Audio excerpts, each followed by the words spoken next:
नाशिकमधली बातमी आहे, मोठी बातमी आहे। नाशिकमध्ये पोलीस आणि महापालिकेकडून गोळीबार आणि खंडणी प्रकरणातील आरोपी प्रकाश लोंढेच्या कार्यालयावर बुलडोझर फिरवत तोडक कारवाई करण्यात आली।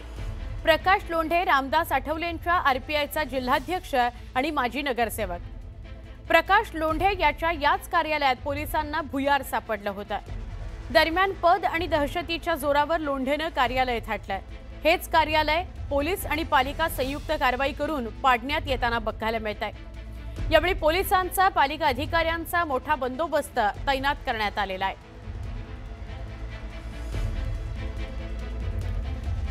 आमचे प्रतिनिधी लक्ष्मण घाटोळ यांच्याशी आपण बोलूया। लक्ष्मण, महापालिकेचे आणि पोलीस सगळेच तिथे उपस्थित आहेत, तोडक कारवाई होणार आहे। केव्हा सुरुवात होईल तोडक कारवाईला, का ऑलरेडी झालेली आहे? सुवर्ण, माझ्या एका बाजूला जर आपण बघितलं तर कारवाईला सुरुवात झालेली आहे। प्रकाश लोंढे हा जो आरपीआयचा जिल्हाध्यक्ष आहे आणि माजी नगरसेवक आहे, त्याचं हे कार्यालय आहे, ज्याला गोळीबार आणि खंडणी प्रकरणामध्ये नाशिक पोलिसांनी अटक केलेली आहे।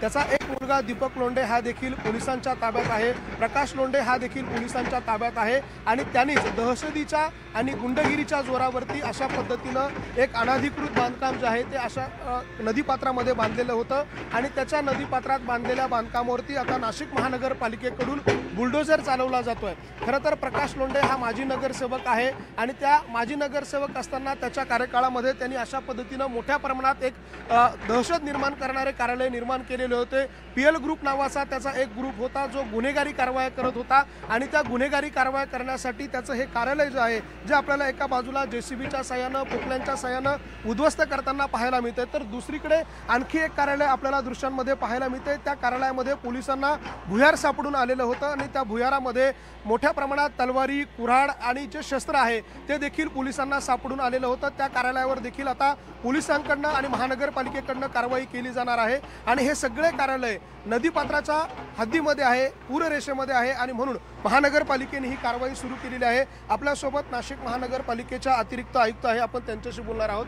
मॅडम, आपण ही कारवाई सुरू केली आहे, काय नेमकं कारण आहे कारवाई करण्याचं? हे पाडकाम आपण करतो इथे नंदिनी नदीच्या परिसरामध्ये ब्ल्यू लाईन म्हणजे पूररेषेमध्ये हे अनधिकृत बांधकाम असल्यामुळे याला नोटीस देण्यात आलेली आहे आणि कोणतीही समर्पक कागदपत्र खुलासा प्राप्त न झाल्यामुळे आम्ही आज हे सगळं अनधिकृत बांधकाम पूररेषेमधलं जे आहे ते आज पाडत आहोत। आणखी एक इमारत त्या बाजूला आहे ज्याच्यामध्ये पोलिसांना भुयार सापडले, तिचं काय स्टेटस आहे, ती कधी पाडली जाणार आहे? त्यांना पण आम्ही नोटीस देण्याची कारवाई करत आहोत आणि ते पण लवकरच पाडण्यात येणार आहे।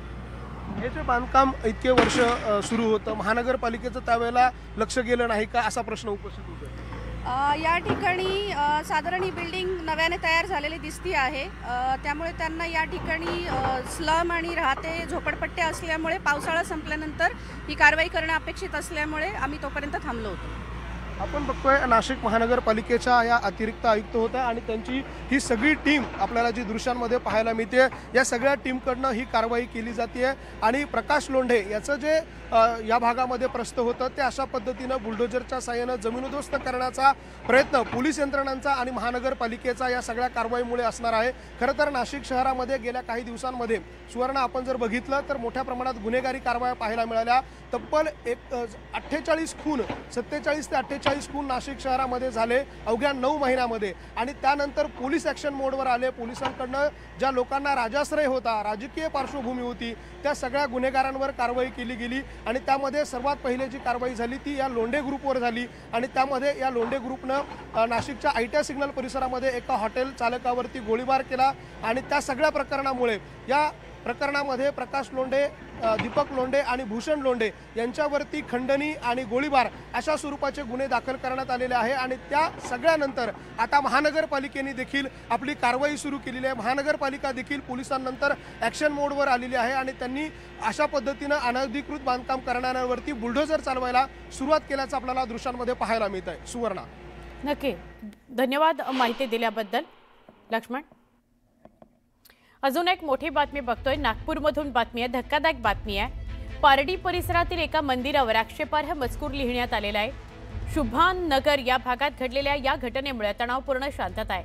स्थानिक नागरिकांकडून आक्षेपार्ह मजकूर लिहिणाऱ्याच्या अटकेची मागणी होती आहे। दरम्यान पोलिसांकडून आरोपीचा शोध सुरू आहे। मंदिर परिसरात मोठ्या प्रमाणात बंदोबस्त तैनात करण्यात आलेला आहे।